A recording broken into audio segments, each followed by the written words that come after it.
అందరికీ నమస్తే. Welcome to VDS 777 Telugu news. హైదరాబాద్లోని జోరా పబ్బుపై నార్కోటిక్స్ పోలీసుల దాడి.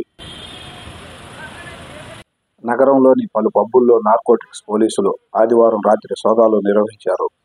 జూబ్లీ హిల్స్లోని జోరా పబ్బులో తనిఖీలు చేయగా నలుగురికి డ్రగ్స్ పాజిటివ్ వచ్చిందని, దుర్గం చెరువులోని ఆలివ్ బిస్ట్రో పబ్బులో కూడా సోదాలు నిర్వహించి మొత్తం 11 మంది డ్రగ్స్ తీసుకున్నట్లు గుర్తించి వారిని పోలీసులు అదుపులోకి తీసుకుని విచారిస్తున్నట్లు తెలిసింది.